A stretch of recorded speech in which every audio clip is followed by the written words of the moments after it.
의에 줄이고 목마른 자는 복이 있나니 그들이 배부를 것이며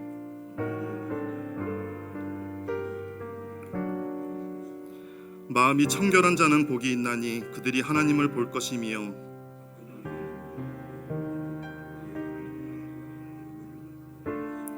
의를 위하여 박해를 받는 자는 복이 있나니 천국이 그들의 것임이라.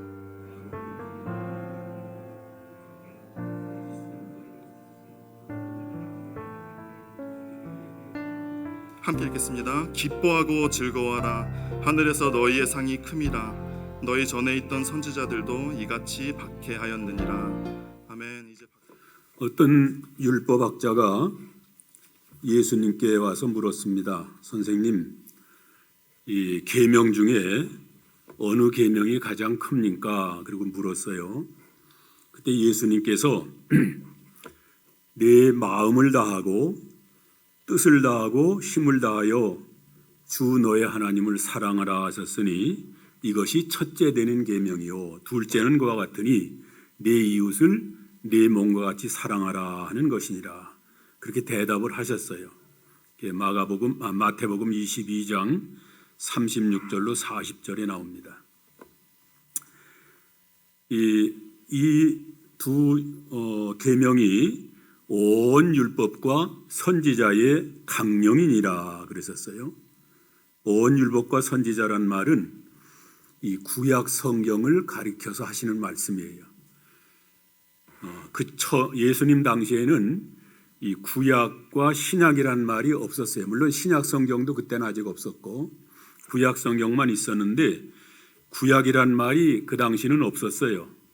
그래서 뭐라겠는가 하니 이 구약은 모세 율법과 선지자의 말씀으로 있다고 그래서 율법과 선지자라 그랬어요. 그래서 구약을 말할 때는 율법과 선지자라.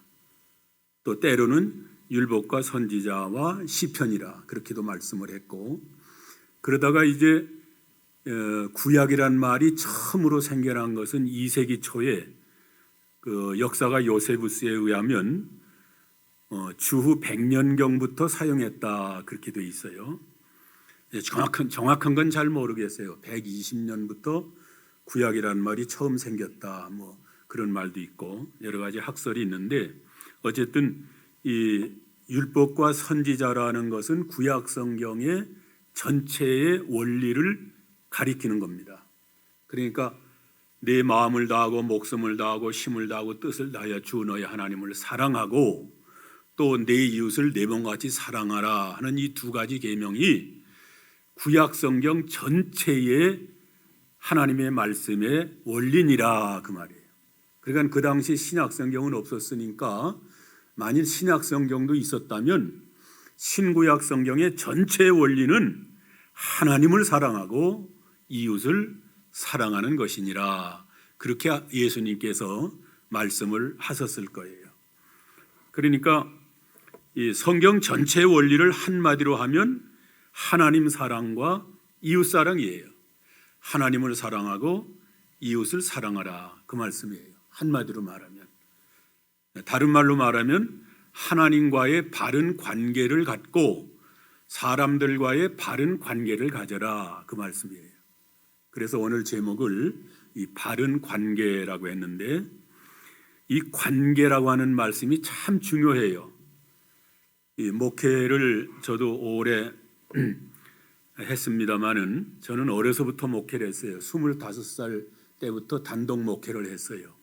서울 강남에 제 집이 조그만 게 있어가지고 거기 이제 집을 터가지고서 교회를 처음에 개척을 했어요. 신학교 1학년 때. 25살 어린 것이 뭘 알겠어요. 그냥 학교에서 배운 대로 그냥 가르치고 그랬죠. 그래도 하나님이 참 불쌍히 여겨서 교회가 점점 부흥하게 되고 그런 일이 있었습니다. 그 목회를 25살부터 70살까지 했으니까 얼마나 많이 했어요. 한 45년 했잖아요. 만 45년 목회하고 이제 은퇴를 했는데 그렇게 목회를 오래 하는 동안에 여러 교회를 거치기도 했고 개척도 했는데 가만히 생각해 보면은 이 관계라는 게 얼마나 중요한지 몰라요. 45년 전에 그 강남 유련동에서 처음 개척할 때에 저와 같이 그 저희 교회에 처음 나왔던 그때 총각 전도사로 우리 어머니와 함께 개척을 시작했는데 그때 교회에 처음 나온 그러니까 어머니 한 분 앉혀놓고 설교했어요 첫날은. 그런데 이제 그 다음 날부터 이제 어머니와 저와 다니면서 전도하고 자꾸 이제 해서 이제 교인이 하나 둘 모이기 시작했는데 그때 모여서 그 나이도 어리고 철도 없는 저를 그렇게 도와주고 그렇게 협력해 줬던 그런 성도 부부가 있었어요. 지금도 그분이 살아 계세요. 지금도 경상도 거창에 살아 계신데 지금도 가끔 연락을 해요. 이제 연세가 많죠. 저보다 나이가 많은 분들이니까. 그런데 지금도 가끔 제가 전화를 하고 이제 그 관계를 유지하고 있어요.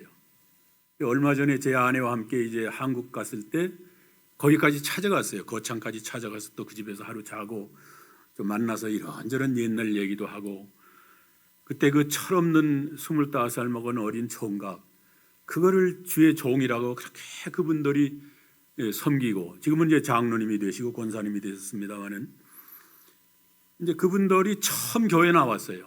저한테 세례 받고 이제 제가 목사 된다면 이제 제가 그분들 세례주고 이제 그래서 그 오랫동안 같이 신앙생활을 했는데 그 관계라고 하는 게 얼마나 중요한지 몰라요.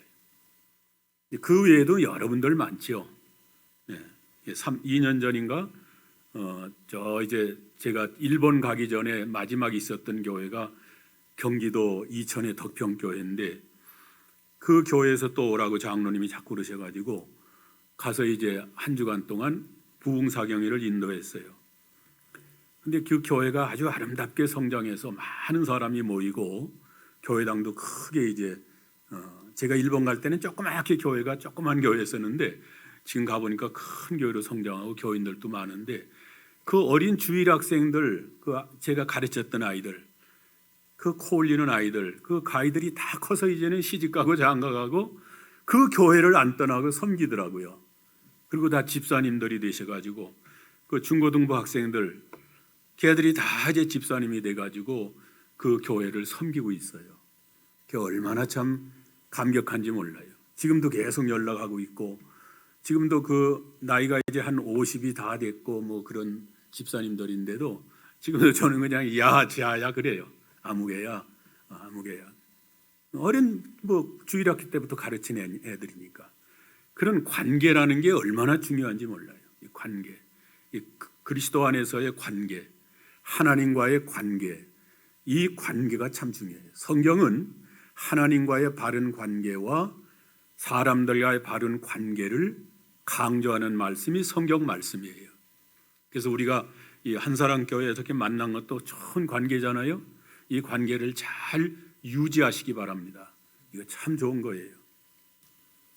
십계명도 이 두 부분으로 되어 있어요. 1계명부터 4계명까지는 하나님 대신 관계, 하나님과의 관계를 말씀한 거예요.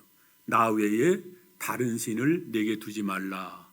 그 다음에 두 번째는 너를 위하여 우상을 만들지도 말고 그것들을 섬기지도 말고 절하지도 말아라. 세 번째는 하나님의 이름을 망령되 일컫지 말아라. 네 번째는 안식일을 기억하여 거룩히 지켜라. 오늘날은 이제 주일을 말하지요. 구약 때는 안식일이고. 그 네 가지가 하나님과의 관계예요. 대신 관계. 그러면 너희가 복 받으리라. 그 다음에 다섯 번째는 네 부모를 공경하라. 그 다음에 살인하지 말라, 간음하지 말라, 도둑질도 하지 말라, 내 이웃을 거짓 증거하지 말아라, 내 이웃의 것을 탐내지 말아라. 이 여섯 가지는 인간과의 관계예요. 그래서 하나님과의 관계, 인간과의 관계. 그래서 이 관계라는 거 하는 것이 참 중요한 겁니다.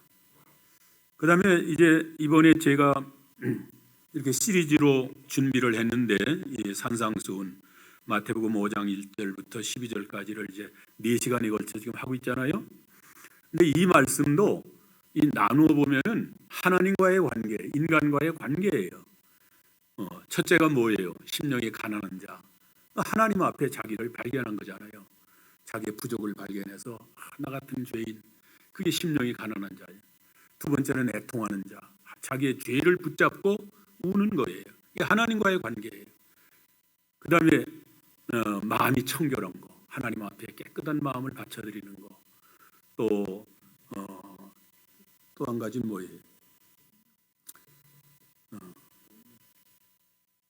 의에 줄이는 거, 하나님 앞에 바로 살려고 결심하는 거. 이 네 가지가 하나님과의 관계예요. 그 다음에 이제 마음이 온유하고, 그 다음에 긍휼히 여기고, 화평케 하는 거, 의를 위해서 핍박을 받는, 이건 사람과의 관계예요. 그래서 이 관계가 참 중요해요. 지난 금요일도 말씀을 드렸습니다만은 이 팔복은 목걸이처럼 다 연결되어 있는 거예요. 어느 하나를 떼놓을 수가 없어요. 그래서 마음이, 심령이 가난해져야 애통하게 되고, 애통한 다음에는 온유하게 되는 거예요. 온유한 다음에 내가 하나님 앞에 바로 살기를 결심하고 의에 줄이고 목마른 자가 되고, 그리고 긍휼히 여기는 마음이 생기고, 마음이 청결하게 되고 화평케 하는 자가 되고, 핍박까지 기쁨으로 감당하는 그런 자리에 서게 되는 거예요. 이게 다 연결되어 있어요. 그래서 참 중요해요. 8가지 복이. 사람은 다 복을 좋아하잖아요. 중국에 몇 번 제가 그 중국 신학교에 강의하러 몇 번 다녔는데, 그 중국의 이제 그 지하교회 지도자들 이렇게 모아놓고 저희들이 이제 강의를 했어요. 우리 목사님들이 한 서너씩 가서 그런 여행을 여러 번 했어요, 제가. 그런데 이제 그 강의를 마치면 이제 중국 관광도 좀 하잖아요. 간 김에 이제 북경도 다녀보고 이제 뭐 상하이도 가고 이렇게 다녀보는데, 유명한 그 식당이라고 해서 이제 어떤 교인이 대접하겠다고 그래서 이제 갔는데, 식당 입구에 복복자가 써 있는데 복복자를 거꾸로 달아놨더라고요. 그래서 아니 복복자를 이렇게 중국에서는 거꾸로 달아놓나? 그러고선 왜 딱 거꾸로 달아놓냐고 주인한테 물으니까, 복은 위에서부터 내려놓은 거 아닙니까? 그러더라고요. 예수 안 믿어도 그 사람들이 그걸 알아요. 복은 하나님께로부터 오는구나. 그걸 알더라고요. 그래서 복복자를 거꾸로 더 간판에다가 붙여놓은 걸 봤어요. 그래서 복은 하나님이 주셔야만 돼요. 우리가 아무리 잘한다고 복 받는 거 아니에요. 하나님이 우리에게 그냥 주시는, 무조건적으로 일방적으로 주시는 거예요. 그게 복이에요. 또 우리는 하나님께로부터 일방적인 사랑을 받고 사는 사람들이에요. 짝사랑이라고도 하는데, 하나님이 우리를 지금 짝사랑하시고 계세요. 나는 하나님 잊어버리고 세상 사는 재미로 사는데, 하나님은 나를 한시도 잊지 않고 그저 사랑하시고 돌보시고 지키시고 보호하시고 계시는 거예요. 짝사랑을 하고 계시는 거예요. 일본 속담에 갖다노 아이와 분열이 깃단 아이라는 말이 있어요. 그게 무슨 말인가 하니, 짝사랑은 변보다도 더럽다, 그런 뜻이에요. 얼마나 짝사랑이 더러워요. 그 이웃집 이쁜 처녀, 잘생긴 처녀를 어떤 총각이 짝사랑을 하는 거예요. 근데 도무지 이 여자와 견줄 수가 없는 남자예요. 이 사람은. 그건 배우지도 못했고 못생기고 뭐 가난하고. 근데 이 집 처녀는 아주 부잣집이고 아주 귀한 집 딸이고 공부도 많이 했고 아주 잘난 여자예요. 근데 이 녀석이 그 여자를 짝사랑하는 거예요. 마음속에. 짝사랑하고서는 밥도 잘 안 먹고 잠도 잘 안 자고 자꾸 그 여자 생각만 하는 거예요. 그러니까 어머니가, 이놈의 자식아 정신 차려. 그건 넘볼 띠를 넘봐야지. 어떻게 감히 그런 여자를 네가 넘보느냐. 아니에요, 나 그 여자 아니면 나 죽을 거요. 그러면서 그냥 짝사랑하는 거예요. 그래서 그 여자가 지나가면 뒤줄줄 따라다니면서 쳐다보니까 그 여자가 볼 때 얼마나 더러워요. 추하고, 아이고 저런 것이 나를 감히 어디라고 내가. 그래서 변보다도 더럽다 그런 거예요. 갖다노 아이와 분열이 깃단 아이 그런 거예요. 그게 일본 속담이에요. 근데 하나님은 그렇게 우리를 짝사랑하고 계세요. 네.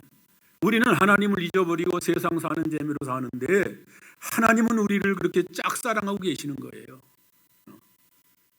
그 하나님의 사랑에 우리가 감복해서, 하나님이 나 같은 것을 이렇게 사랑하시다니.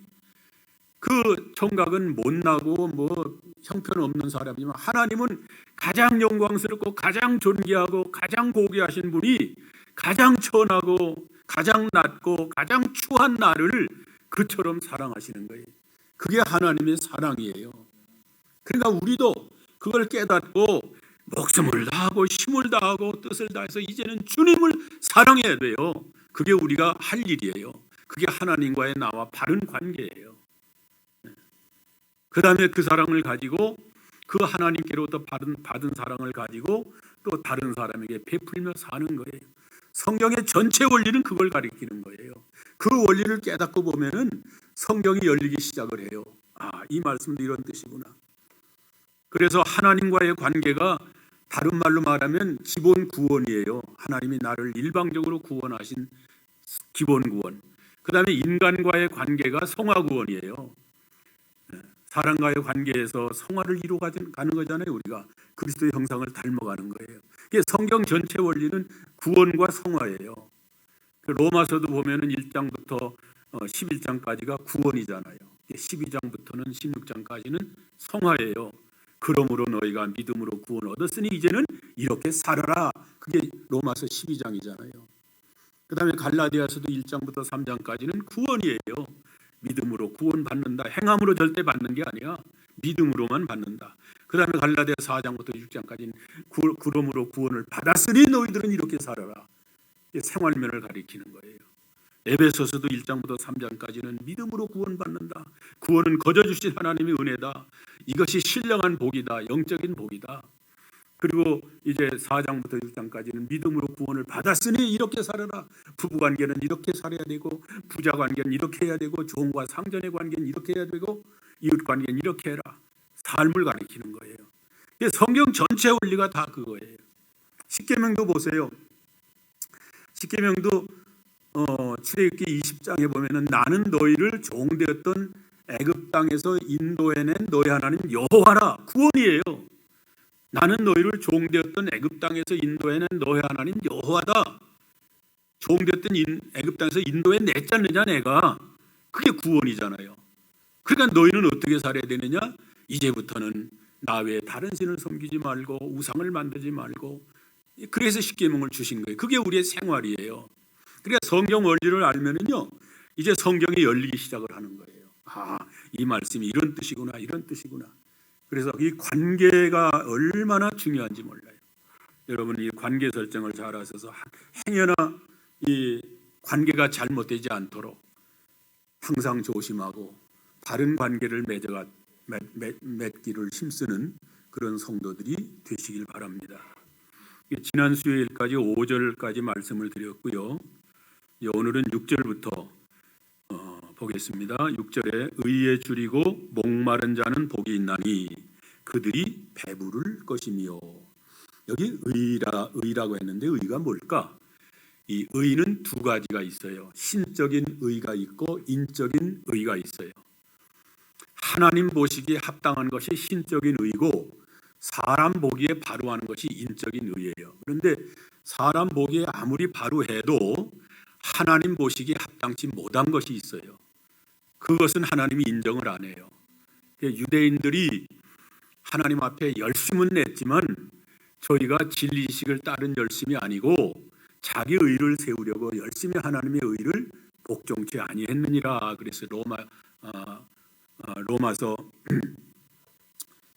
2절에 그랬죠. 로마서 10장 2절. 로마서 10장 2절에 저희가 하나님께 열심은 있으나 진리 지식을 따른 열심이 아니고 성경을 모르는 열심이니까 자기 의를 세우려고 열심히 하나님의 의를 복종치 아니했다. 그러니까 이단자들이 얼마나 열심히 냅니까? 전도도 잘하고 그 사람들 아주 봉사도 잘하고 뭐 재산을 다 바치는 사람들도 많잖아요. 이단자들. 그 열심은 있지만 진리 지식이 없기 때문에 그 열심을 내면 낼수록 하나님의 의를 복종치 않고 있는 거예요 지금. 그래서 이 신적인 의가 중요해요. 신적인 의는 예수 그리스도를 믿음으로 받는 의입니다. 믿는 자에게 베푸는 하나님의 의인이 차별이 없느니라 그랬잖아요. 그래서 예수님이 마태복음 5장 20절에 너의 의가 서기관과 바리새인보다 더 낫지 못하면 천국에 못 간다 그랬어요. 우리가 가진 의는 서기관과 바리새인들이 율법을 지켜서 도덕적으로 행위해서 얻으려는 의가 아니에요. 우리는 부족하고 미련하고 아무 가치 없지만 예수 그리스도를 믿음으로 거저 받은 자스티피케이션을 받은 의예요. 우리는 그런 의가 있기 때문에 담대하게 하나님 앞에 설 수가 있는 거예요. 자식이 자기 집에 들어갈 때 무슨 눈치 보고 들어갑니까? 엄마가 화났나 아빠가 화났나 눈치 보고 들어가지 않아요. 그냥 똥똥똥똥똥 들어가는 거예요. 그래서 문 활짝 열고 엄마 밥 줘. 그리고 그냥 털버덕 주지 않고 뛰고 그러는 거예요. 어저께도 제 손자 아이들이 왔는데 오자마자 그냥 할머니 할아버지 하고서 막 뛰는 거예요. 이놈들이. 이 아님들아 정 가만히 있어. 막 뛰고 정신 없어요. 그게 자기 집 들어가는 거예요. 그래서 우리도 하나님 앞에 갈 때 눈치 보고 가는 거 아니에요. 당당하게 하나님 앞에 들어가는 그게 에베소서 3장이에요. 성경 한번 찾아보죠. 우리 에베소서 3장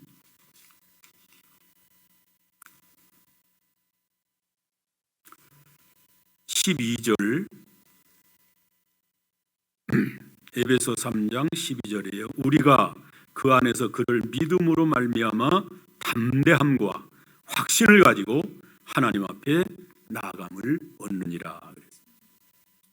이게 신적인 의예요.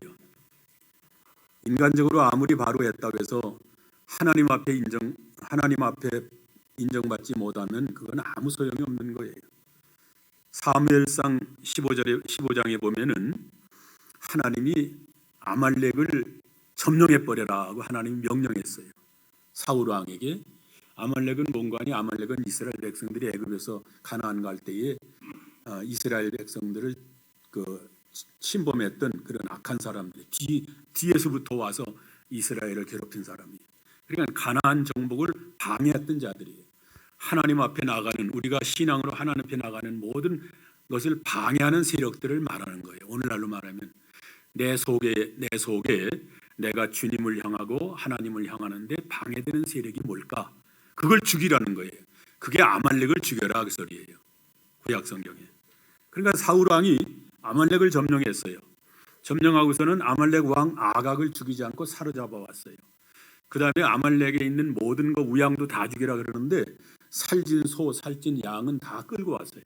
그러니까 사무엘 선지자가 왜 하나님의 말씀에 다 멸하라고 그러는데 이 아각 왕을 사로잡아 갖고 이 살진 소, 살진 양을 그냥 끌고 왔습니까? 그리고 물으니까 이거 살진 양, 살진 소는 하나님 앞에 제사 드리기 위해서 가져온 거예요. 그리고 아각 왕을 살린 것은 그 왕인데 그걸 비참하게 죽일 수 있어요. 그래도 왕인데. 그러니까는 인간적인 도덕적으로 볼 땐 잘한 거예요. 그 왕을 죽이지 않고 살린 거와 그 양들을 하나님 앞에 바치기 위해서 좋은 건 다 끌고 온 거 참 잘했잖아요. 근데 하나님은 책망했어요. 내가 너를 잘못 세웠구나. 이제는 너를 폐하고 내 마음에 맞는 자를 왕으로 세우리라 그랬어요. 사무엘상 15장에. 그러니까 하나님이 보실 때에 의롭지 못한 것은 아무리 인간이 잘해도 그거는 하나님이 인정하지 않아요. 그리고 우리는 어떻게 되냐? 의에 줄이고 목마른 자가 된다는 말은 하나님의 의를 이루어 드리기 위해서 목마른 사람이 물을 찾듯 하라고 하는 그 말씀이에요. 내가 어떻게 하면 하나님의 의를 이루어 드리기 위해서 살아볼까? 앞으로 내 생애 지금까지 산 것도 하나님의 은혜지만 앞으로 남은 내 생애가 얼마나 남았는지 알 수 없으나 이제 내가 어떻게 하면 하나님의 의를 위해서 내가 살아볼까? 그리고 발버둥 치는 삶을 사는 거예요. 일본에 있을 때 저하고 가장 친하게 지냈던 목사님이 지금도 계셔서 가끔 이제 이렇게 연락도 하고 하는데 며칠 전에 카톡을 보냈더라고요. 박 목사, 우리 주변에 있는 친구들이 하나둘 하나님 앞에 가네. 우리도 얼마 있다 갈지 몰라. 그렇게 카톡을 보냈다. 그래서 오라면 가면 되는 거지. 뭐 그게 걱정이야. 난 또 답장을 했지요. 얼마나 우리가 살지 몰라요. 꼭 무슨 요즘 100세 시대 무슨 120세 산다 별소리도 안 돼. 우리 장인 어른은 지금 96세인데 아버님 100세 하시겠어요? 그러면 기분 나빠해요. 왜 100살만? 120살이야 살아야지. 그래서 기분 나빠하신다고. 그래서 요즘은 제가 120도 넘게 사시겠어요? 그러면 기분 좋아해요. 사람이 그래서 목사로 평생을 목회하신 분인데 저희 장인도 천당 가고 싶지 않은 모양이야 별로. 제가 또 그래서 빨리 가야지 이럴 것 같은데 내가 100살만 그러신다. 그 남은 여생 우리가 얼마나 살지 몰라요. 120살 살지 100살 살지 그렇게 세월이 한없이 흘러가는 거 아니에요. 주님 오시면 끝나는 거예요 다. 주님이 금년에 오실지 내년에 오실지 10년에 오실지 우리는 알 수 없지만은 주님이 오실 날이 가까운 걸 지금 느끼잖아요. 우리가 피부로 이 세상 돌아가는 걸 볼 때 이제 주님 오실 날이 점점 가까웠구나. 주님 배울 날이 가까워지는구나. 그걸 나도 많이 느껴요. 그래서 기도할 때마다 이제 주님 만날 마음의 각오를 하고서 이제 저녁에도 밤에 기도하고 자는 동안에도 주님이 오시면 기쁨으로 영접하게 주옵소서.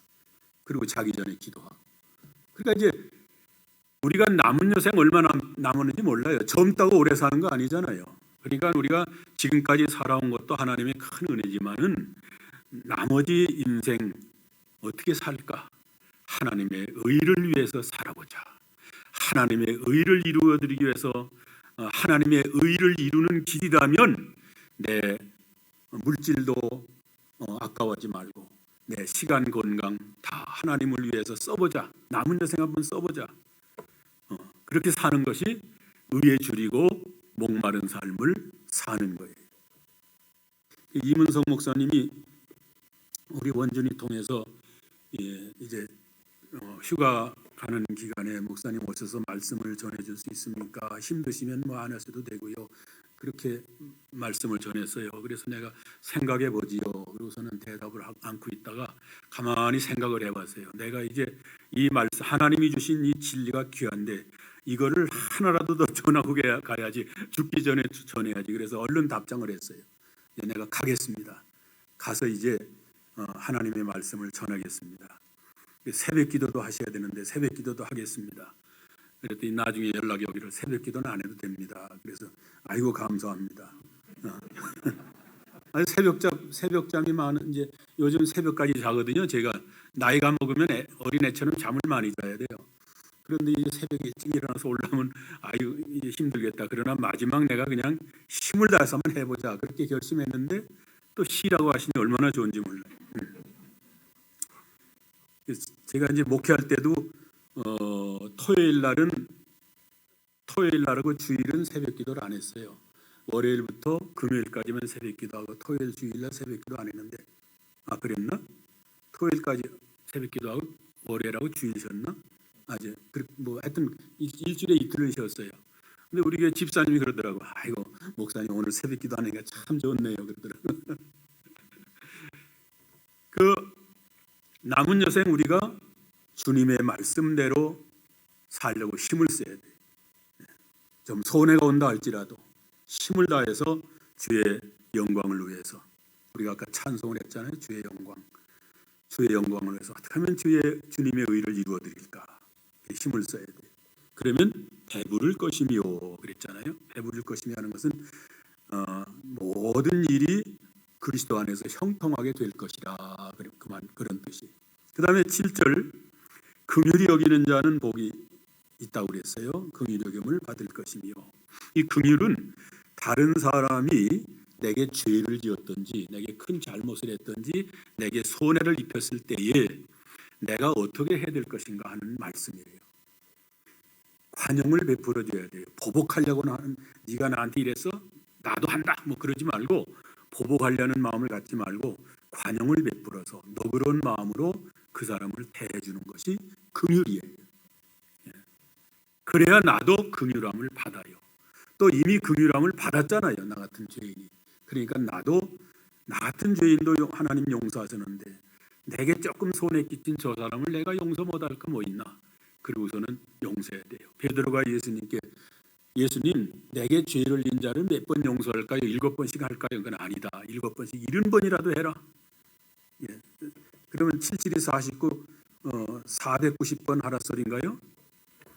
그게 아니죠. 끝까지 용서해 줘라. 마지막까지 용서해 줘라. 그런 뜻이. 야고보서 2장 13절 긍휼히 행하지 않으면 긍휼 없는 심판을 받으리라 그랬어요. 또 우리는 예수님 믿지 않는 사람들의 그 영적 상태를 긍휼한 마음으로 바라볼 줄 알아야 돼요. 저 사람, 저 좋은 사람, 저 착한 사람, 저 순진한 사람, 죽으면 지옥 갈 텐데 저거 참 걱정이네. 긍휼한 마음을 가지고 어떻게든지 복음을 전해야 돼요. 내 것을 조금 손해 보더라도 그 사람을 하나님 앞으로 인도하려고 힘을 써야 돼요.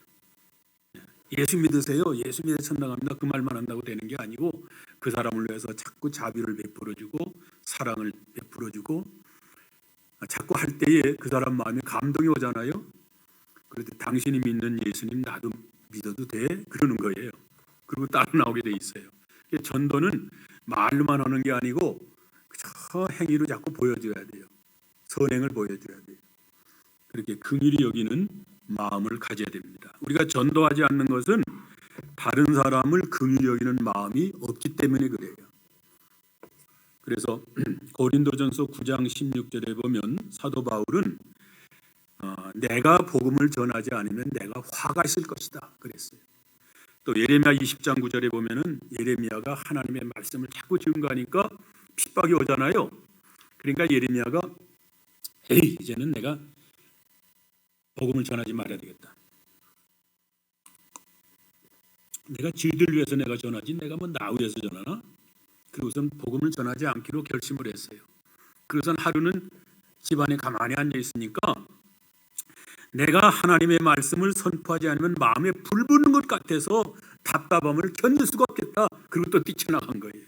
그 예레미야 20장 9절이 우리도 이런 심정으로 이 불신자들의 그 영혼을 긍휼히 여기는 그런 마음을 가져야 되겠습니다. 8절에 마음이 청결한 자는 복이 있나니 저희가 하나님을 볼 것이며 그랬잖아요. 이 마음은 청결한 것은 두 마음을 품지 않는 것을 말해요. 이랬다 저랬다 하는 거. 우리 사람 속에는 두 마음이 있어요. 육신의 생각과 영의 생각이 있어요. 로마서 8장 6절에 육신의 생각은 사망이요 영의 생각은 생명과 평안이니라 그랬어요. 영의 생각도 있고 육신의 생각도 있어요. 영의 생각으로 살면 한없이 평안하고 기쁘고 감사하고 주님을 위해서 살기로 결심이 나고, 그런데 육신의 생각으로 살면 자꾸 자기 욕심을 채리려고 그러고 자기 편한다로 하려고 그러고 하나님을 거스리는 그런 일을 나도 모르게 하는 거예요. 그래서 지난 금요일 날도 말했지만은 로마서 7장에 보면은 7장 15절 이하에 보면은 내 속에 영의 생각도 있고 육신의 생각이 있어서 영은 하나님의 말씀대로 살기를 원하는데 육신은 하나님을 자꾸 거역해서 나를 죄 가운데 사로잡아 놓는구나. 그래서 내 속 사람으로는 하나님을 기뻐하되 내 속에 다른 것이 또 있어서 이것이 나를 죄 가운데 사로잡아 오는 것을 보는도다. 오라 나는 곤고한 사람이로다. 이 사망의 몸에서 누가 나를 건져내랴. 내 속에 중생한 영혼이 있고 내 속에 육신의 부패성이 남아 있어서 아직도 내가 예수 믿은 지 오래됐지만은 아직도 내 속에 부패성이 가득하구나. 욕심과 교만과 그다음에 미움과 혈기와 자기 중심적인 것과 이런 것들이 아직도 내 속에 많이 남아 있구나. 이 사망의 몸에서 누가 나를 건져내랴. 오호라 나는 곤고한 사람이로다 그랬잖아요. 오호라 그 말은 슬프고 슬프다 그 말이에요. 슬플 호자 슬플 호자예요. 슬플 호자 부르짖을 호자라고도 해요. 슬프게 부르짖는 거예요. 그래서 옛날에 사람이 죽으면 상에다 싣고서는 오호호호호호 그리고 나가잖아요. 상에다 싣고서는 딸랑딸랑 해가면서. 그게 슬프고 슬프다 그 말이에요. 이제 가면 언제 오나 오호호 그게 옛날 생에 나가는 소리예요. 그러니까 이 육신의 생각은 사망이에요. 별소리를 다 해도 사망이에요. 영의 생각만 생명과 평안인데 마음이 청결하다고 하는 것은 영의 생각으로 사는 거예요. 성령이 인도를 받아서 성령이 이끄시는 대로 내게 조금 힘들고 손해가 와도 내가 성령의 인도를 받아 살아야 되겠다. 그게 마음이 청결한 자예요. 그 사람은 하나님을 볼 것이라고 그랬어요. 하나님은 우리 눈에 보이지 않는 분입니다. 우리가 천당 가도 하나님 못 봐요. 천당 가면 하나님 보일 거다. 천당 가도 하나님 안 보여요. 하나님은 형상이 없는 분이에요. 하나님은 그림자도 없는 분이에요. 그러니까 사도 요한이 천당 가가지고서는 하나님을 봤잖아요. 요한계시록 4장에 보면 내가 성령의 인도를 받아서 천국에 올라가서 하나님을 보았는데 그분이 보좌 위에 앉아 계신데 그 모양이 벽옥과도 같고 청보석과도 같고 홍보석과도 같고 녹보석과도 같더라. 무지개가 들렸더라 그랬어요. 그 하나님의 아름답고 찬란하고 그 영광스러운 모습을 감히 사람의 필설로 표현을 못한 거예요. 그래서 세상에서 가장 아름답고 좋은 보석으로밖에 표현을 못한 거예요. 추상적으로. 우리가 그림을 그릴 때 사람의 얼굴도 다 그리고 눈도 그리고 다 이쁘게 그릴 수 있지만 그 마음은 못 그리잖아요. 그 마음을 그리는 그림을 추상화라고 그래요. 그러니까 하나님의 그 영광스럽고 존귀하고 찬란한 형상이 너무 황홀하니까 추상적으로밖에 표현을 못하는 거예요. 하나님은 인간의 말로나 글로 표현할 뿐이 아니에요. 하나님은 보이지 않습니다. 그런데 왜 하나님을 볼 것이라고 그랬는가? 이것은 성경이 열리는 거예요. 마음이 청결한 마음을 가지고 성경을 볼 때 하나님이 이렇게 말씀하셨구나. 하나님이 이렇게 하셨네. 성경이 열리는 거예요. 그 전에는 성경이 안 열려요. 성경을 봐도 별 재미가 없어요. 졸음만 오고. 시집간 새씨가 그 시집살이를 많이 하고 있는데 얼마나 피곤해요. 그런데 친정아버지가 편지를 보냈어. 얘야 얼마나 수고 많으냐. 시집살이 힘들자. 그러면서 아버지가 편지를 보냈어. 그 아버지 편지를 볼 때에 얼마나 감격하겠어요. 친정아버지가 나한테 편지를 보냈구나. 성경을 볼 때 그런 마음으로 봐야 돼요. 우리 하나님 아버지가 나에게 이렇게 말씀을 하셨구나. 아버지 알겠습니다. 아버지 알겠습니다. 그런 마음으로 봐야 돼요. 그럴 때 하나님이 보이는 거예요. 하나님의 뜻이 깨달아지고 하나님을 알게 되고 하나님의 그 진리를 분별하게 되는 거예요. 그게 하나님을 볼 것이라 그렇게 말씀을 한 겁니다.